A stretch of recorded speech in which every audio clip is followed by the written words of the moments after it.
Mr. Speaker, sir, if my eyesight serves me properly, I do not see the Honourable Minister of Health and Family Welfare in the House. राज्य मंत्री जी The Minister for State is there. और cabinet मंत्री अभी मुख्यमंत्रियों के साथ conference No, I thought because it is an extremely important discussion, that is why I was wondering as to why the Health Minister is not with us.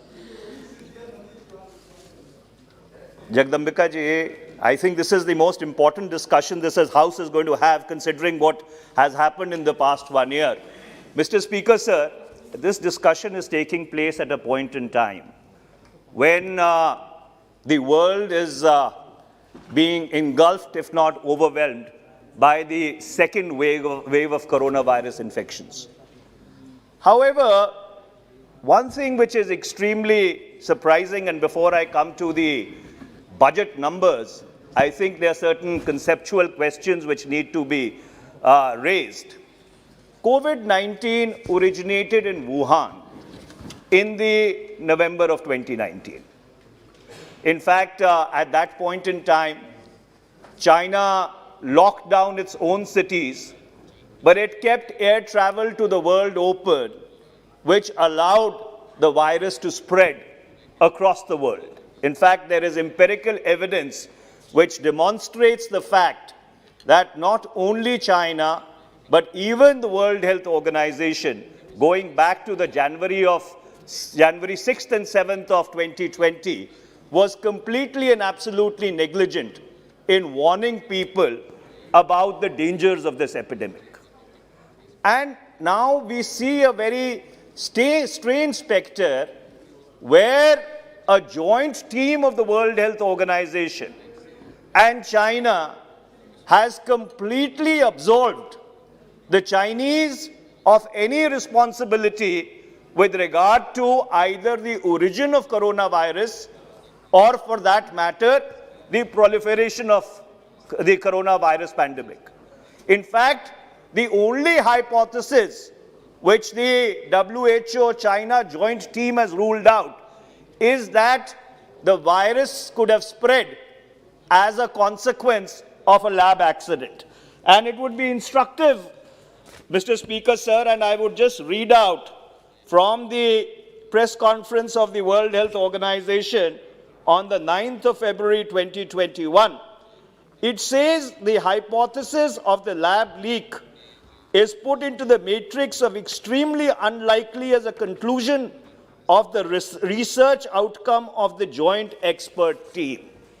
And Mr. Speaker, sir, this is at a point in time when even the report of the World Health Organization with regard to the COVID-19 pandemic has not been formally put out in the public space. What surprises me is that the World Health Organization is currently chaired by India. The Health Minister of India is the chair of the World Health Organization. And this whitewash of China's culpability with regard to the origin and the spread of the virus is happening with the connivance of India. I think this is extremely a serious matter. And that's why, Mr. Speaker, sir, I was being insistent right at the beginning that I wish the Honorable Health Minister was here with us, and I would like to urge him through his Minister of State for Health, since he chairs the board of the World Health Organization, please ensure that the investigation into the origin and proliferation of the COVID-19 virus, which has claimed 2.64 million people till now, there are 119 million cases, does not become a whitewash of the culpability of China. I think that is the most important responsibility which India, as the chair of the World Health Organization, has to discharge. And I do hope that India will not be found wanting in its responsibility, that we allowed the proliferators of the COVID-19 virus, the negligence committed by the World Health Organization, to go scot-free. And I think that is the single most important issue which this government needs to address. मैं अध्यक्ष जी आपकी अनुमति से अगले विषय पे आता हूं, जो वैक्सीनेशन का विषय है। सरकार के आंकड़ों के अनुसार आज तक 3,48,00,000 लोगों को टीका लगाया जा चुका है। जिन लोगों की वैक्सीनेशन पूरी हो गई है, जिनको सेकेंड डोज मिल गई है, उनकी संख्या है 61,68,000, 61.68 लाख। इसका यह मतलब है कि भारत की 130 करोड़ की जनसंख्या में से अभी तक 0.047% लोगों का टीकाकरण हुआ है। और उसके विपरीत हम लोगों ने आज तक 5,94,00,000 वैक्सीन की जो डोज है वो हमने बाकी 72 देशों को हम एक्सपोर्ट कर चुके। अगर टीकाकरण इसी गति से चलता रहा, इसका मतलब यह होगा कि जो सीरम इंस्टीट्यूट ऑफ इंडिया ने वैक्सीन का स्टॉक अभी तक प्रोड्यूस किया है, उसका 25% स्टॉक अप्रैल के अंत तक व्यर्थ हो जाएगा। उसको इस्तेमाल ही नहीं कर पाएंगे। और इसके अलावा जो गृह मंत्रालय की स्थायी समिति है, उसने एक बहुत ही महत्वपूर्ण चिंता जताई है, और वो महत्वपूर्ण चिंता ये है कि कई ऐसे लोग हैं जिन्होंने अपनी दूसरी डोज अभी तक वैक्सीन की ली नहीं है, मतलब वो पहली डोज वैक्सीन की व्यर्थ हो गई है। तो इसका सीधा सीधा जो तात्पर्य ये है कि एक, टीकाकरण की जो प्रक्रिया है वो ठीक तरीके से नहीं चल रही है, और दूसरा, हम अपने देशवासियों की कीमत के ऊपर बाहरले देशों में वैक्सीन एक्सपोर्ट कर रहे हैं। ये कितने विवेक की बात है, ये कितनी संजीदा बात है, इसके ऊपर सरकार को बहुत गंभीरता से विचार करना चाहिए। मैं अगले विषय पे आता हूं अध्यक्ष महोदय, और वो विषय है लॉकडाउन का। हमारे विदेश मंत्री जी यहां आ गए हैं। मैं वो बात फिर दोबारा से दोहराना चाहता हूं कि इस बात पे विचार करने की जरूरत है कि क्या अपने लोगों की कीमत के ऊपर ये जो वैक्सीन डिप्लोमेसी की जा रही है कि यहां पे कुल 0.047% लोगों को टीकाकरण हुआ है, और दूसरी तरफ आप 5,74,00,000 डोजेज एक्सपोर्ट कर रहे हैं, इसमें कितनी संजीदगी है इस प्रक्रिया में, इस नीति में, इसके ऊपर विचार करने की जरूरत है। मैं तीसरे विषय पे आता हूं अध्यक्ष जी, और वो है लॉकडाउन का विषय। मुझे याद है कि यही दिन थे पिछले वर्ष जब कोरोना वायरस की महामारी बढ़ रही थी। जिस दिन जनता कर्फ्यू लगाया गया, शायद 23 मार्च 2020 का दिन था, उस दिन भारत में 381 केस थे और 7 लोगों की मृत्यु हुई थी। और आज भारत में 1,13,00,000 केस हैं और 1.5 लाख लोगों की मृत्यु हो चुकी है। ये भगवान का बहुत बहुत शुक्र है कि हमारा जो मृत्यु दर है वो देश के विदेशों के कई मुल्कों से बहुत नीचे है। और इसलिए अध्यक्ष जी एक बहुत ही संजीदा सवाल पैदा होता है कि क्या इतना व्यापक लॉकडाउन करने की जरूरत थी? क्या जो माइक्रो कंटेनमेंट स्ट्रैटेजीज है जिनको आज इस्तेमाल किया जा रहा है कि अगर कहीं पे कोविड-19 का वायरस बढ़ता है तो वहां पे आप लॉकडाउन करते हैं, क्या उस रणनीति को पिछले साल नहीं अपनाना चाहिए था? क्योंकि वास्तविकता यह है कि लॉकडाउन लगने के 4 दिन बाद ही लॉकडाउन टूट गया और करोड़ों लोग, करोड़ों मजदूर पैदल चलकर अपने घर गए।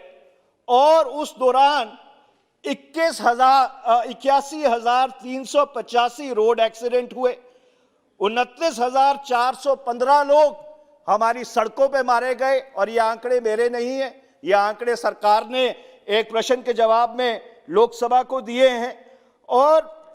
और इसके साथ साथ उस दौरान हमने एक बहुत ही विचित्र और अद्भुत परिस्थिति देखी कि 24 अप्रैल 2020 को सरकार की तरफ से एक प्रेस कॉन्फ्रेंस होती है। उसमें यह कहा जाता है कि 16 मई 2020 तक जो कोविड-19 के केसेस हैं वो शून्य पर आ जाएंगे। COVID-19 cases will come down to zero by the 16th of May 2020. That's what the government claimed in a press conference on the 24th of April 2020. और मार्च 13, 2021 को एक दिन में 24,482 केस आए। मैं ये बात इसलिए नहीं कह रहा क्योंकि मैं सरकार के ऊपर कोई दोषारोपण करना चाहता हूं। मैं इस बात को मानता हूं कि एक बहुत तेजी से बदलती हुई परिस्थिति थी, पर आज एक साल बाद जब हमारे पास इस बात का अनुभव है तो इस बात पे दोबारा विचार करने की और गंभीरता से विचार करने की जरूरत है कि क्या जो रणनीति अपनाई गई थी पिछले मार्च 2020 में, क्या उसकी जगह कोई ऐसी रणनीति नहीं अपनाई जा सकती थी जो उससे कम संकीर्ण हो। और इसीलिए मैं कहता हूं कि the irony of the past 1 year has been that economists became epidemiologists and epidemiologists became economists, while the former could not flatten the curve, the latter flattened the Indian economy. और इसीलिए जो भारत की अर्थव्यवस्था है उसका आज वृद्धि दर -7.7% है। इसके ऊपर एक गंभीरता से विचार करने की जरूरत है। मैं अगले विषय पे आता हूं अध्यक्ष जी कि इस वैश्विक महामारी से लड़ने के लिए हमारे पास जो कानूनी ढांचा है वो कानूनी ढांचा किस प्रकार का है। जब ये वैश्विक महामारी शुरू हुई तो हमारे पास एक एपिडेमिक डिजीजेस एक्ट था।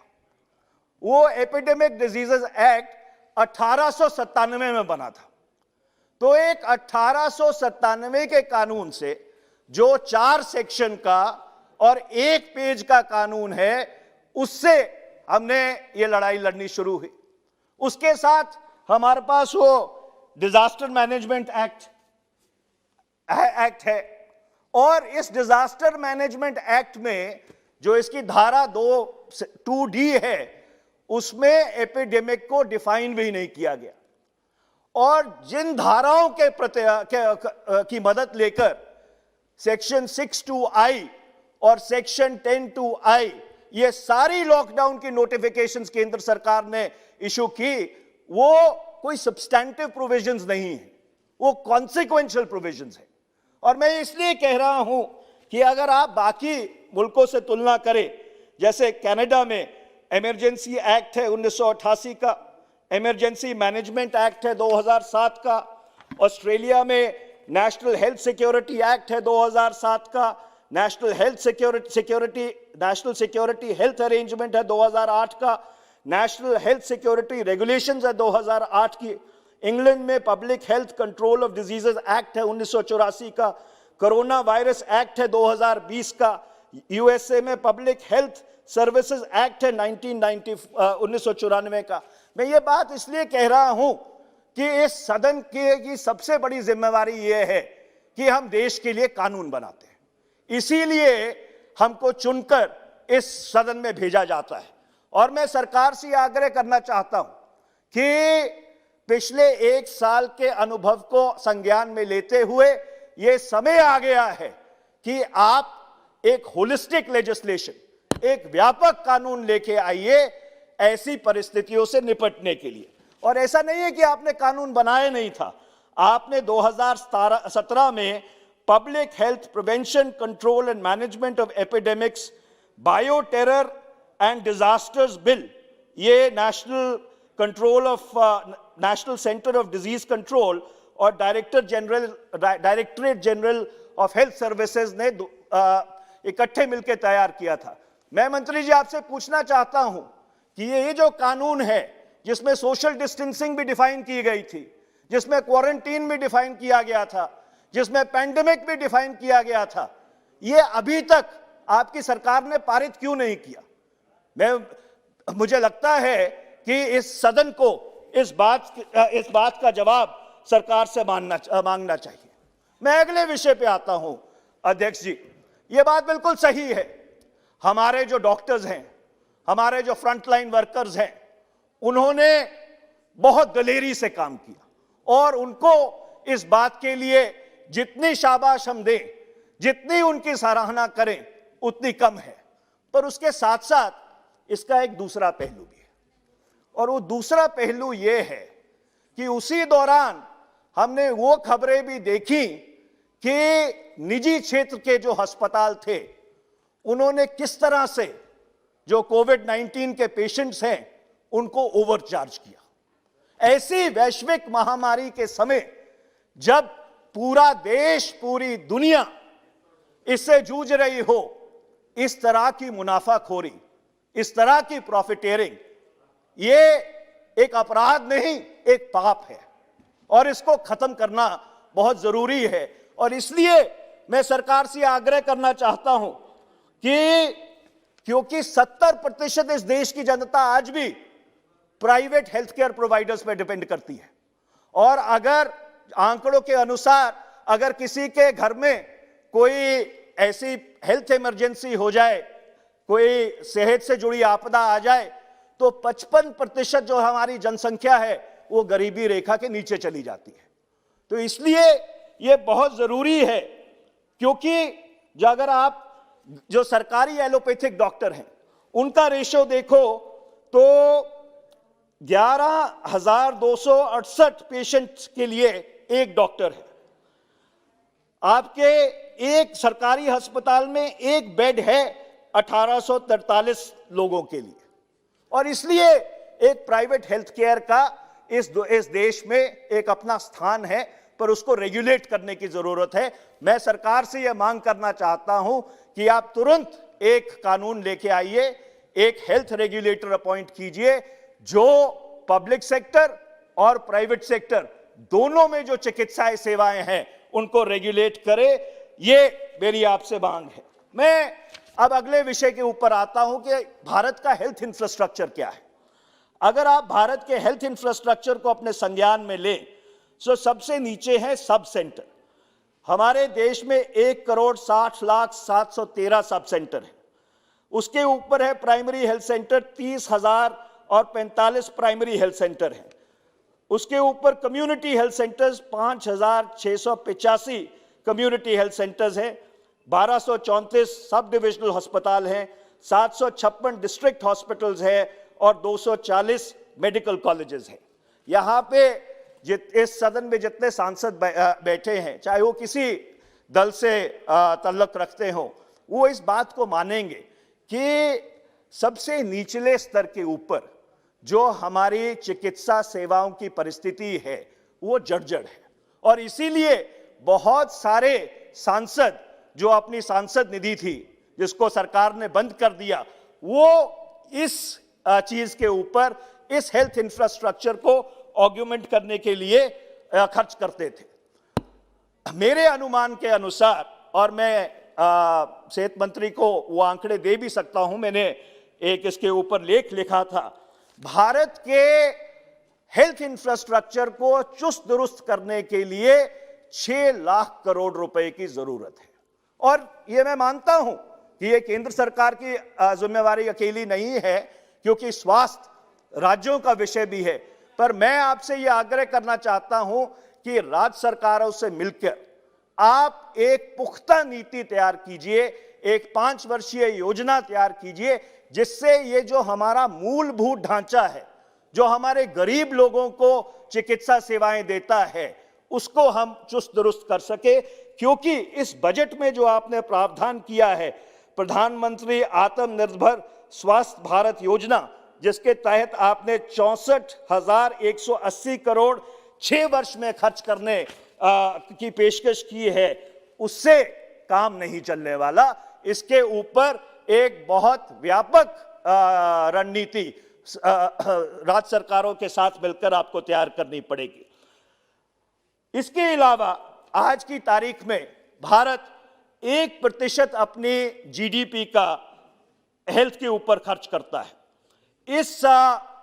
ये जो संख्या है इसको ऊपर लेके जाना बहुत जरूरी है और लगभग इसको 3% तक जब तक हम नहीं लेके जाएंगे, that 3% of our national budget and state budgets are not spent on providing health care to our people, I am afraid we will not be able to have the kind of health infrastructure which India requires. अब आप इस साल के आंकड़े देखें कि health and family welfare का जो डिपार्टमेंट है उसको 71,259 करोड़ रुपया दिया गया है।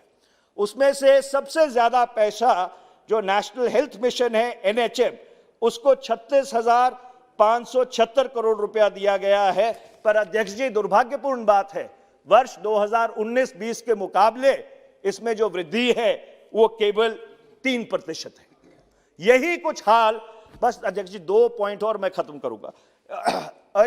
इसके साथ साथ अगर आप हेल्थ रिसर्च को देखिए, हेल्थ रिसर्च के ऊपर सिर्फ 2,663 करोड़ रुपया दिया गया है, जबकि जो स्टैंडिंग कमेटी है स्वास्थ्य मंत्रालय की, उन्होंने कहा था कि ministry of health and family welfare का 10% जो बजट है वो रिसर्च पे खर्च होना चाहिए। इसी तरह पब्लिक हेल्थ रिसर्च को 0.65%, 0.65% पैसा दिया गया है, जीडीपी का उस पर खर्च किया जाता है, जबकि दुनिया के मुकाबले ये बहुत कम है, क्योंकि दुनिया में बाकी देशों में 1.72% इस पब्लिक हेल्थ रिसर्च पे खर्च किया जाता है। और इसके कारण जो आपकी मेडिकल आउटपुट है, आपके रिसर्च पेपर्स हैं जो ICMR निकालती है, उसके ऊपर बहुत नकारात्मक असर पड़ता है।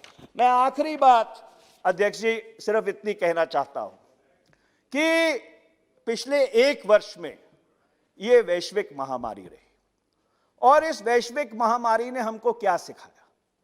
हमको ये सिखाया कि ये जो हमारी पृथ्वी है उसके ऊपर इंसान 8.7 मिलियन जो प्लांट और एनिमल्स की स्पीसीज हैं उनमें से एक है, और इसलिए ये बहुत जरूरी हो जाता है कि जो कुदरत का माया जाल है, जो कुदरत ने एक ढांचा बनाया है, उसके साथ हम ज्यादा टोका टाकी ना करें। We should learn to coexist with nature, because if we do not learn to coexist with nature, thankfully COVID-19 or this virus we were able to contain, the next virus may not be containable. Thank you very much, Speaker sir.